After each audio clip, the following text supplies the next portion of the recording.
As I mentioned earlier, we're really proud and really excited about creating these tools that, as Stefan and Lana mentioned, will continue to iterate on over time to make sure that we're meeting both the patients as well as clinicians' needs in best leveraging health information technology to improve patient activation and engagement. And at this point, I'm very excited to introduce our keynote speaker for closing remarks. It's been an honor to work beside Dr. DeSalvo, that's been a tireless leader who continues to recognize the importance of consumer empowerment and engagement as we all work together to transform the nation's healthcare system to improve health and care. We'd like to thank her for her continued support of this important program, as evident by the Consumer Day's role as the capstone to the annual meeting and ONC's ongoing investment in consumers. Please join me in welcoming Dr. Karen DeSalvo, the Acting Assistant Secretary for Health at the Department of Health and Human Services and the National Coordinator for Health IT.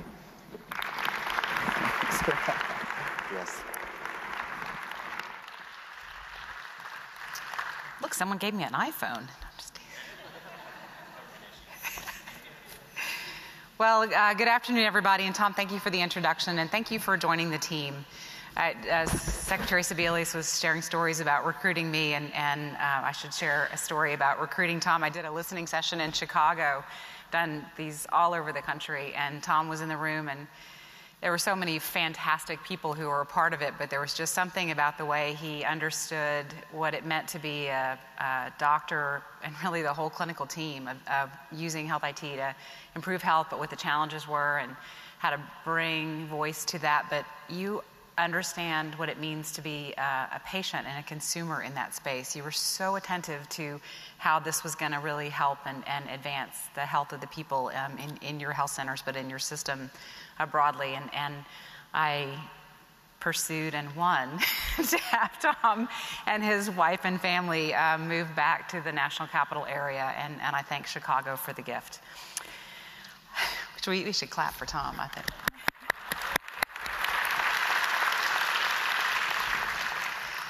So I'm just delighted to be here today, and I want to thank you all for being a part not only of the 2016 meeting and the Consumer Day, but of the movement of this effort that is going to carry on well beyond my tenure as national coordinator or any secretary or any administration. This has got to be something that is owned by and embraced by the people we're here to serve. And so I just thank you for what you're doing every day, but for being a part of these discussions. The annual meeting is really a tremendous time, not only for us to have the chance to stand up and talk to people, but also for you to talk to us. And I want to give a very particular thanks to folks who have been participating in the breakout sessions and have been a part of those conversations. I got a lot of feedback from my team in the last couple of days about how valuable it was to have the opportunity to talk to folks who are on the front lines, solving challenges, thinking of innovations, and really advancing Health IT and health overall.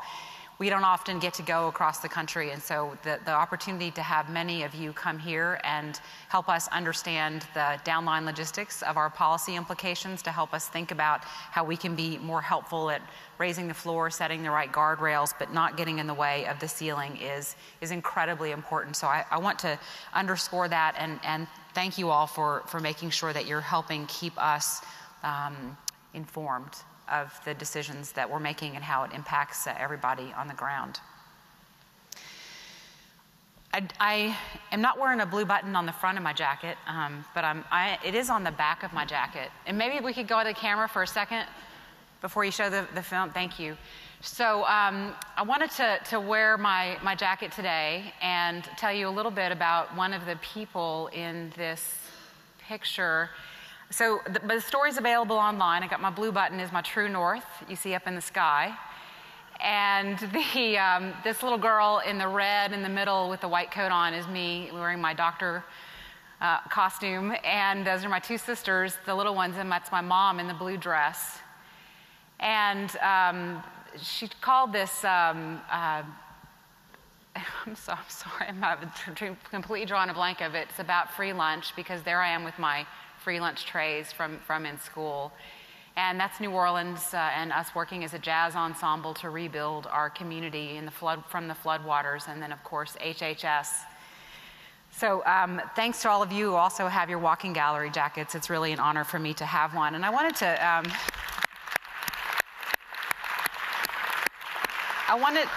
to talk about the water and my mother, Elaine, for just a moment, and just to help you all know why that blue button stays there on my jacket as a true north. I, had been practicing for about 15 years and had some, other responsibilities in New Orleans, but when Katrina hit, everything really changed. And so in 2005, when some of us rushed back and were sort of literally running around on the streets trying to figure out what was still working and what wasn't, and how we needed to put Humpty Dumpty back together again. This was a picture that I took in about September of 2005 in a parish, county just south of New Orleans. We call our counties parishes in Louisiana. And this image has stayed with me for so long, of this physician. Actually, it turned out to be a dentist, so I'll be full disclosure, but it looked to me that day I thought it was a physician, but still a clinician, searching to find their patients, and had spray painted, as you can see, their phone number on the outside of their destroyed building on the street that had been flooded. This entire parish flooded, every single structure, and everybody had to be evacuated. And it stuck in my heart and in my soul and in my mind, as we would never want this to have to happen again for a clinician to not know where their patients were and how to find them and how to reconnect with them. We had so many, even at the Tulane affiliated sites, academic medical center, that we didn't know how to systematically find those of our patients that were on HIV regimens or chemotherapy or on anticoagulants or blood thinners, to make sure that they stayed on the right doses. And we did some remarkable things as a community to patch together the medical records of our patients, of our community, to see that there wouldn't need to be discontinuity in care. And in fact, the Office of the National Coordinator, a distant thing away, was involved in a lot of that help on the ground. But when I saw this picture that day and have shown it now in scores of presentations, it really was more about it being from the clinician angle. But my mom was a patient at the time of Katrina. She's deceased now, and she had end-stage dementia at the time, and had been evacuated by her caregiver because my husband and I were out of town. And when we finally tracked her down, she was in a town far to the west in Louisiana. At that period after Katrina, we didn't have communications in the way we all take for granted even today. Cell phones didn't work because they were overwhelmed. And it was even hard to fax and use landlines. You often got busy signals when you were trying to communicate. So she was in this little town called Abbeville, and we kept trying to remotely help communicate with her caregivers, and they, of course, had none of her records and whatnot there. And I got a panicked call that she was in the emergency room and that they were wanting to intubate her, to put a tube in her throat, because she was really short of breath, and they didn't know what medical conditions that she had, and so they were planning on instituting life-saving measures, which was against her wishes. She had been very clear about, in her living will and beyond, that she didn't want extraordinary end-of-life measures, knowing that she was moving into dementia, and she really didn't have any medical conditions that would have caused that kind of symptoms. And we were able to intervene at the 11th hour to get to fax her living will to the hospital so that they would not intubate her, and she did recover. Actually, from that episode, they were able to calm her down. She was just having a panic attack.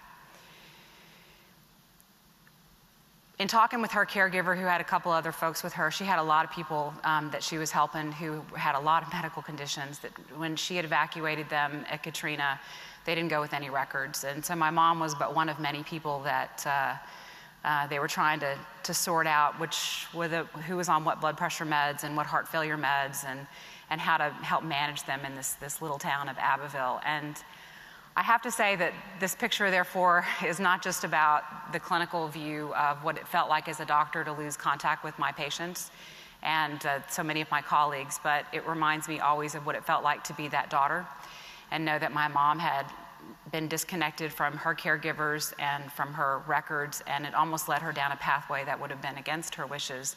And all those other folks that were with her that were in disconnected care and were maybe struggling in similar ways. And it instilled in me a passion to not want that to happen to anyone else ever again.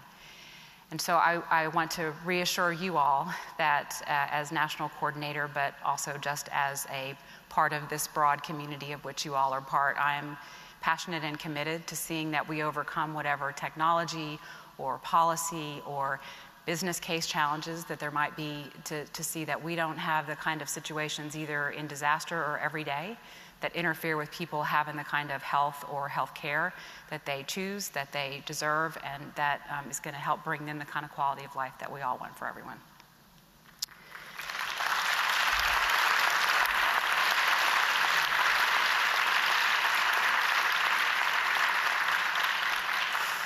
I think I'm supposed to be up here giving a policy talk, so I apologize for that. What's that? What? Parents or policy, says Lucia, who also knows this well.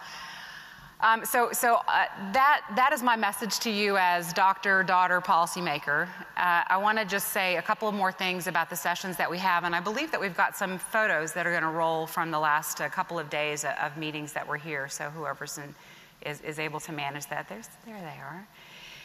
And just kind of go back to what are the technology, policy, and business case things that we have to overcome. So let's just remember that even as we build a pathway of having clear common standards, the kinds of things that we're working on to make sure that APIs are published and really meaningfully exposed and available so data can be extracted, whether for using that for purposes of Zika, for clinical decision support, or for clinical information, whether that's going to be for scientific advancement, whether it's going to be to connect with other parts of the infrastructure like EMS.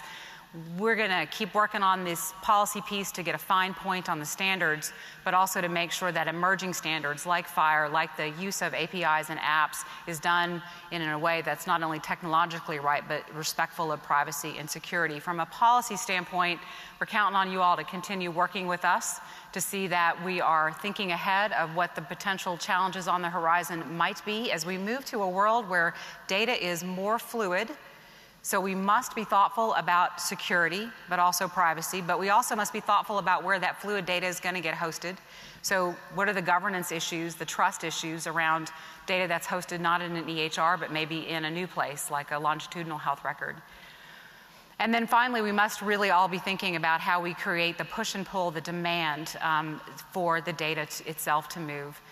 There are big, exciting things happening like precision medicine or cancer moonshots, but it's the everyday demand that the consumer is going to make on their data. It's that time on Sunday evening when you're asking for your record so you can fill out the CAMP forms for your kids, or when you need to know what your mom's medical history is so that you can share that with the doctor in a remote emergency room, or the time that you're just wanting to yourself understand the trajectory of your glucose or cholesterol or any of your other basic laboratories. These are the things that every day we must continue to push and pull on the system, because it's one thing to create doorways through regulatory change like the certification rule in 2015, or to require that kind of push through our macro expectations.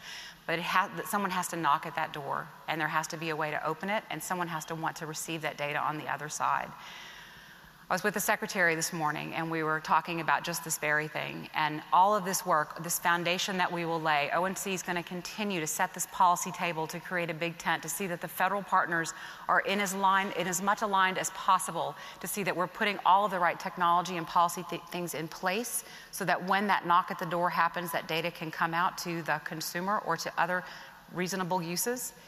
This is not going to work, though, unless there's some demand. So from her and me, we're encouraging, continue this effort of recognizing that there's a most important customer.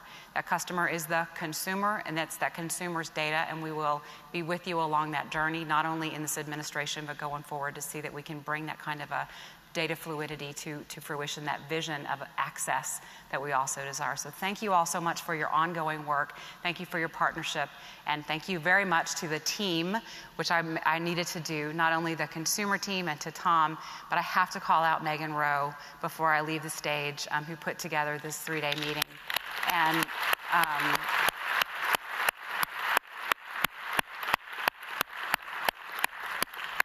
And I look forward to the continued conversations this afternoon. Thank you all very much.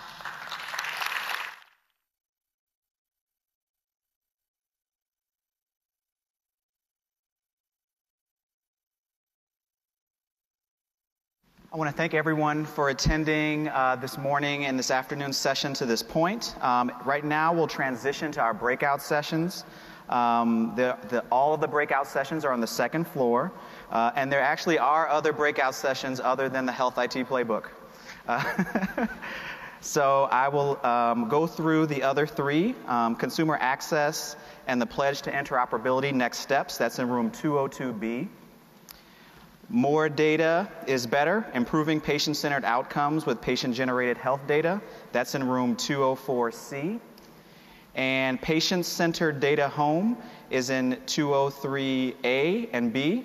And last but not least is the patient engagement playbook, which is in room 204A and B. So we'll give you about 5 minutes to transition, and the breakout sessions will go until 3 o'clock. But I'd like to thank everyone for attending the ONC annual meeting and looking forward to working more closely with you for the rest of the year and years to come. Thank you.